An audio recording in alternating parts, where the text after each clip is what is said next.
بسم الله والحمد لله والصلاة والسلام على رسول الله وعلى آله وصحبه ومن تبع هداه. أما بعد، فهذا هو المجلس 20 من التعليق على إفادة الطلبة بشرح القواعد الأربعة لفضيلة الشيخ أبي عبد الأعلى حفظه الله. وكان هذا في ليلة الأحد 21 من شهر جمادى الآخرة لعام 45 بعد 400 والألف من الهجرة. فصل: النهي عن التشبه بالكفار.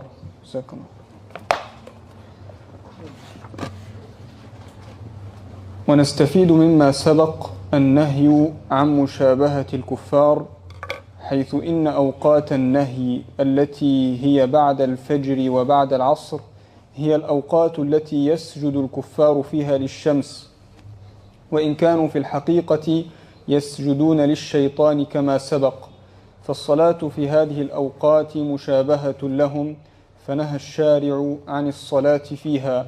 قال شيخ الإسلام ابن تيمية رحمه الله: فالسجود وإن لم يكونوا يعبدون معبودهم ولا يقصدون مقصودهم، لكن يشبههم في الصورة، لكن يشبههم. هذه الباء ليست مشددة، هذا خطأ. نعم. لكن يشبههم ليس يشبههم، هذا تصحيح. نعم. لكن يشبههم في الصورة، فنهى عن الصلاة في هاتين الوقتين سدا للذريعة حتى ينقطع التشبه بالكفار ولا يتشبه بهم المسلم في شركهم. ويضاف إلى أوقات النهي عن الصلاة ما جاء في حديث عقبة بن عامر الجهني يقول: 3 ساعات كان رسول الله صلى الله عليه وسلم ينهانا أن نصلي فيهن أو أن نقبر فيهن موتانا: حين تطلع الشمس بازغة حتى ترتفع، وحين يقوم قائم الظهيرة حتى تميل الشمس، وحين تضيف الشمس للغروب حتى تغرب. وقد ذكر ابن قدامة المقدسي حكما للنهي عن الصلاة في هذه الأوقات فقال: واعلم أن النهي عن الصلاة في الأوقات الثلاثة له 3 أسرار: أحدها ترك التشبه بعباد الشمس، الثاني التحذير من السجود لقرن الشيطان، فإن الشمس تطلع ومعها قرن الشيطان، فإذا ارتفعت فارقها، فإذا استوت قارنها، فإذا زالت الشمس فارقها، فإذا تضيفت للغروب قارنها، فإذا غربت فارقها. الثالث إن سالكي طريق الآخرة مواظبون على العبادات، والمواظبة على نمط واحد يورث الملل، فإذا وقع المنع زاد النشاط، لأن النفس حريصة على ما منعت منه، فمنع الإنسان من الصلاة في أوقات النهي ولم يمنع من نوع آخر من التعبد كالقراءة والتسبيح، لينتقل العابد من حال إلى حال، كما جعلت الصلاة متنوعة بين قيام وقعود وركوع وسجود، والله أعلم. طيب، بسم الله والحمد لله والصلاة والسلام على رسول الله وعلى آله وأصحابه ومن اتبع هداه. أما بعد، فإن النصوص التي جاءت في النهي عن الصلاة في هذه الأوقات بين فيها النبي صلى الله عليه وسلم العلة من هذا النهي، كما في حديث عمرو بن عبسة وفي غيره من الأحاديث، أن الشمس تطلع حين تطلع بين قرني شيطان، وتغرب حين تغرب بين قرني شيطان، فهذا على حقيقته كما رجح هذا المحققون ونقل هذا النووي فيما ذكرناه في المجلس السابق أو الذي قبله، أن الشمس تشرق وتغرب بين قرني الشيطان. كيف يكون هذا؟ لا نسأل عن الكيفية، لأن هذا يعد أمرا غيبيا لا ندرك كيفيته. والله عز وجل الذي خلق إبليس من النار وخلق الملائكة من النور قادر سبحانه أن يجعل الشمس التي هي من النار تعد كتلة عظيمة من النار أن تكون بين قرني إبليس المخلوق من النار. ما الإشكال في هذا؟ كيف يكون هذا لا ندري. وإبليس خلق عظيم لا ندرك بكيفية خلق إبليس. وكذلك الملائكة رأسهم جبريل عليه السلام كما بين النبي صلى الله عليه وسلم أنه رآه جالسا على كرسي بين السماء والأرض. كيف يكون هذا؟ أمر غيبي لا ندري. رآه له 600 جناح، أمر عظيم. فالخلاصة علينا أن نقر بالنصوص على ما جاءت. كما بين النبي صلى الله عليه وسلم أن الشمس تطلع في صبيحة ليلة القدر بيضاء لا شعاع لها، وتحقق هذا أمر كذلك غيبي لا ندري كيف يكون. ولماذا في هذه الليلة أو في صبيحة هذه الليلة على وجه الخصوص تكون الشمس كذلك؟ لماذا أو كيف؟ كل هذا لا نسأل عنه. نعم. فالأمر على حقيقته. وكما ذكر ابن قدامة هنا أن هذا النهي له 3 أسرار الذي يعنينا منها السر الأول ترك التشبه بعباد الشمس، لأنه ما زال عباد الشمس يسجدون للشمس وفي واقع الأمر يسجدون للشيطان في تلك الأوقات قديما، وما زال أناس يعبدون الشمس حتى وقتنا هذا، ويعبدون هياكل الشمس.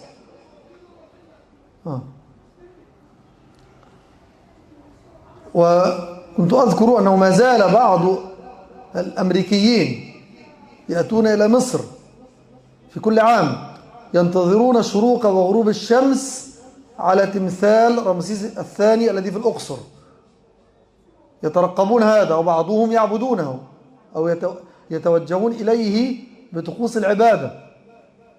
هؤلاء المخابيل الذين يعتبرونهم متحضرين، وهم بعضهم أخس من المشركين الأوائل ومشرك العرب الأوائل.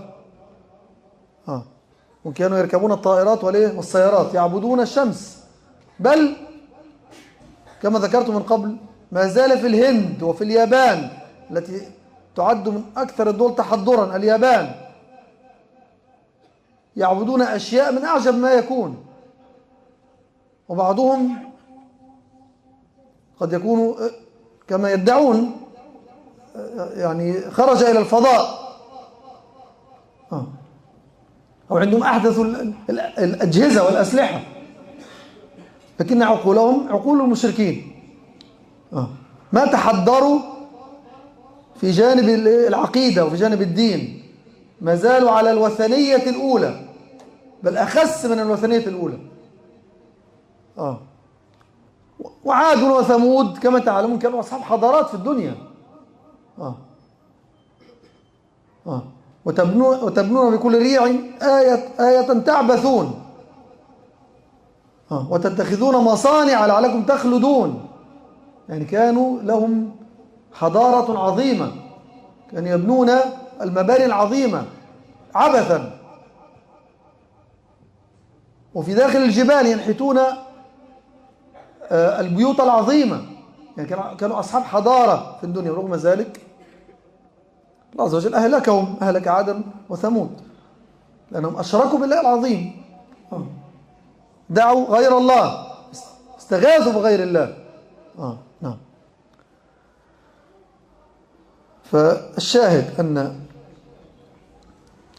السجود لله عز وجل في تلك الأوقات نهي عنه، لأنه فيه تشبه بهؤلاء الكفار حينما يتوجهون بعبادتهم إلى الشمس أو إلى القمر.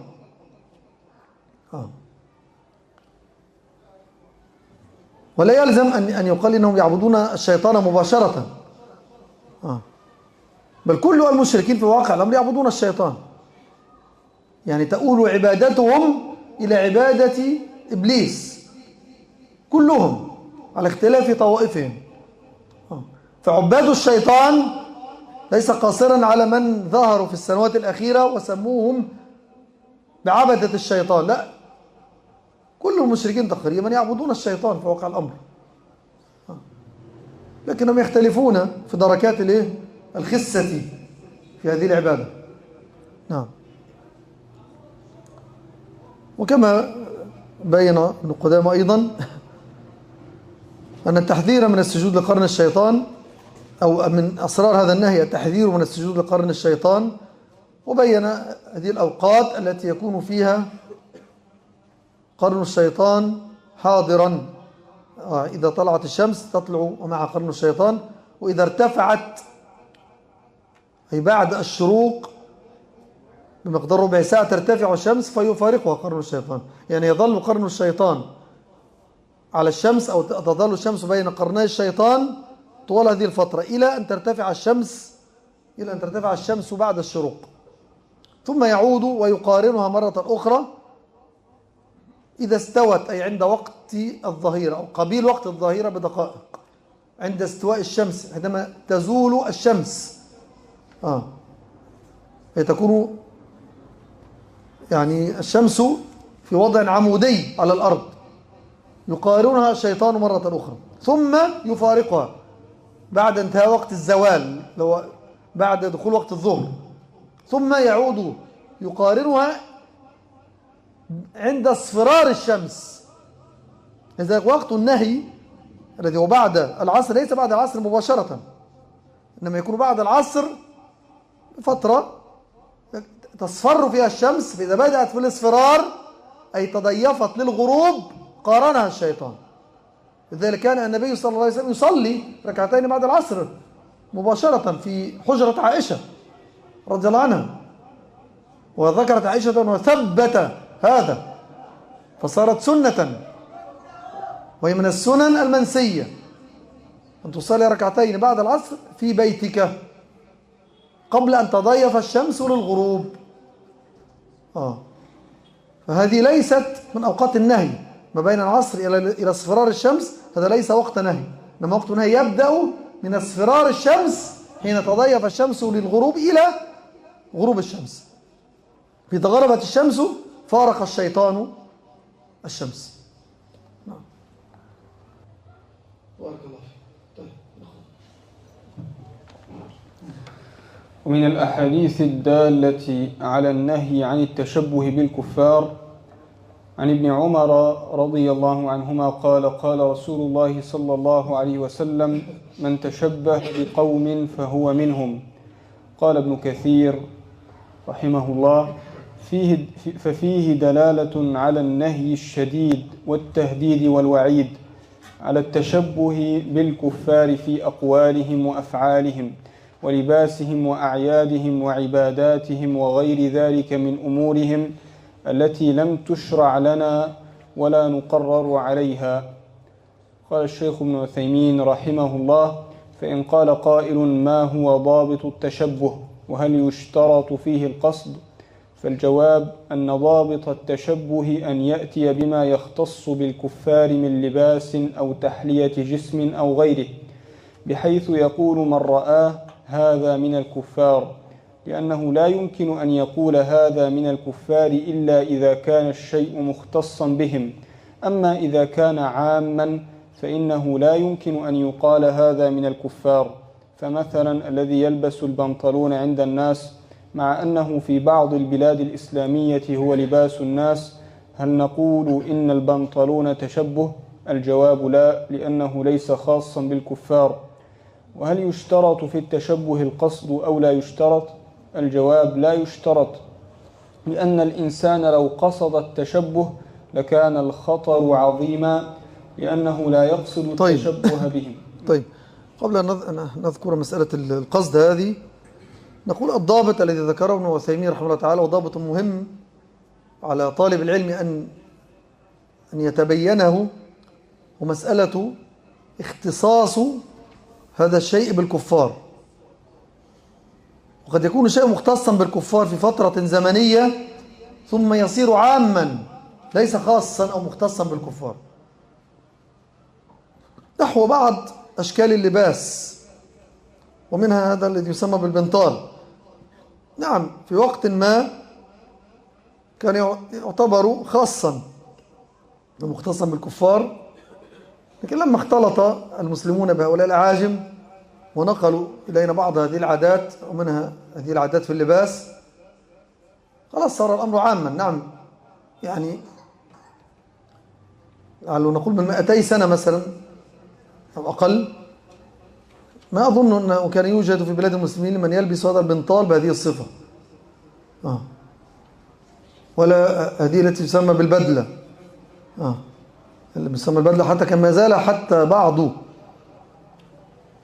إخواننا في الصعيد يقولون البدلة الإفرنجية يعني هم يسمونها أنها لكنها الآن صارت لباسا عاما،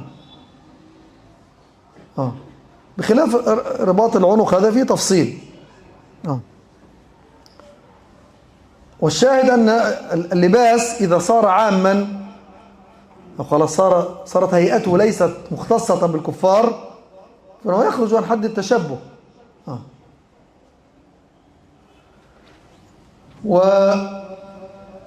وقد صنف بعض العلماء حينما غزا الإنجليز وكذلك الفرنسيون بلاد الإسلام إبان سقوط هذه الدولة التي كانت شبه ساقطة وهي العثمانية، وصارت لهم الغلبة على كثير من بلاد الإسلام، صنف بعضهم بعض الأجزاء في يعني بعض الأمور التي انتقلت إلى المسلمين وهي فيها نوع تشبه في تلك الفترة. ولكن الأمر كما قلت يتغير بتغير الزمان. فالخلاصة أن هناك من الألبسة أو من الهيئات التي ما زالت تختص بالكفار، فهذه من فعلها فقد تشبه بهم، خاصة إذا فعلها بقصد، أي بقصد التشبه، حتى وإن لم يكن الأمر مختصا بهم. وهذا ضابط آخر اللي هو سوف يعني نقرأه الآن إن شاء الله. تفضل. وهل يشترط في التشبه القصد أو لا يشترط؟ الجواب: لا يشترط، لأن الإنسان لو قصد التشبه لكان الخطر عظيما، لأنه لا يقصد التشبه بهم إلا من ملئ قلبه أو كاد يملأ بمحبتهم وتعظيمهم، بل إن التشبه حاصل بصورة التشبه سواء قصد أم لم يقصد. هذا نقوله باعتبار الشخص نفسه، أما باعتبار إنكارنا عليه فإننا ننكر عليه مطلقا، لأننا لو سكتنا عن الإنكار عليه لأمكن لكل واحد أن يقول إنني لم أقصد التشبه، فنحن نقول الإنكار على المتشبه مطلقا سواء قصد أم لم يقصد. لكن الكلام على المتشبه نفسه هل يشترط لكونه متشبها أن يقصد التشبه أم لا يشترط؟ مسألة. نعم، يعني الآن كما قلنا العبرة ليست بالقصد هنا، لكن مجرد التشبه، أي أن نفعل شيئا أو أن نقول شيئا يختص بهؤلاء صار من خصائصهم، فهنا قد وقع في التشبه سواء قصد أو لم يقصد، فعليه أن يترك هذا للتشبه. نحن من يجعل شعره في هيئة معينة هو يعلم أنها تخص الكفار. وكذلك في الثياب قد توجد أردية معينة يرتديها الشباب ويعلم أنها من خصائص الكفار، عليه أن يترك هذا، إلا ما صار عاما كما قلنا، صار لا فرق فيه بين المسلمين والكفار لأنه صار عاما بينهم، نتكلم على ما يخصهم.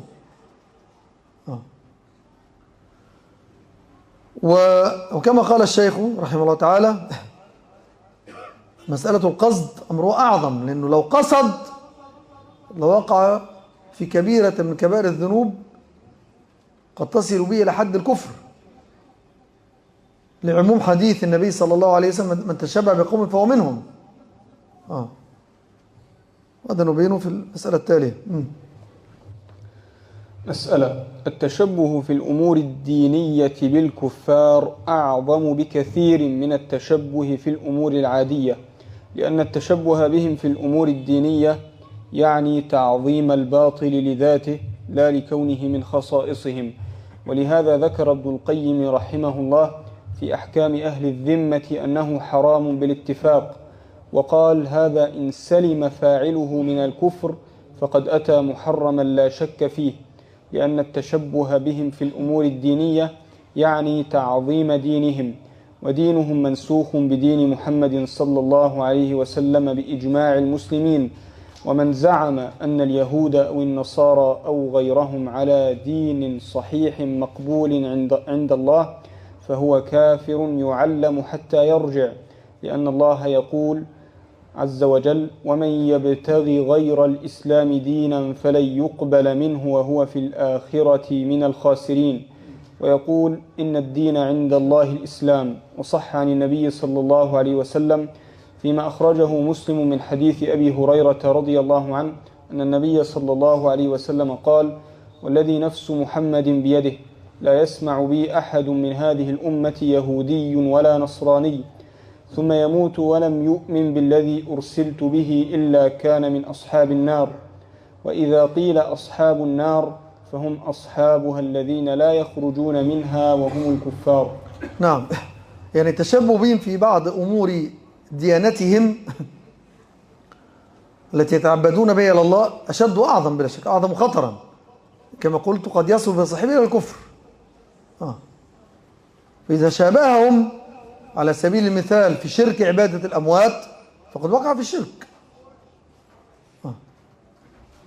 هم أي النصارى وكذلك اليهود يقدسون القديسين منهم الذين ماتوا، كما أخبر النبي صلى الله عليه وسلم: كان إذا مات فيهم الرجل الصالح جعلوا على قبره مسجدا أو عكفوا على قبره يعبدونه. فلما جاء الروافض الإسماعيلية أتباع محمد بن إسماعيل الذين فارقوا الإمامية، الذين يسمون أو سموا أنفسهم الفاطميين زورا وبهتانا، أدخلوا إلى بلاد الإسلام القبور التي بنيت عليها المساجد، وجعلوا القبور في المساجد. فكانت هذه بداية هذه البدعة التي أخذوها عن اليهود والنصارى، ووقعوا فيما حذر منه النبي صلى الله عليه وسلم.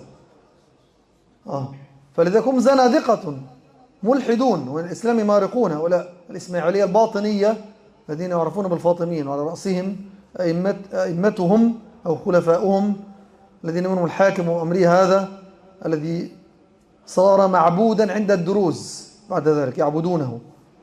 الحاكم بأمره ليس بأمر الله، هذا صير نفسه إلها وعبده بعد ذلك الدروز الذين هم الآن مع اليهود في جبل الشيخ وفي الجولان.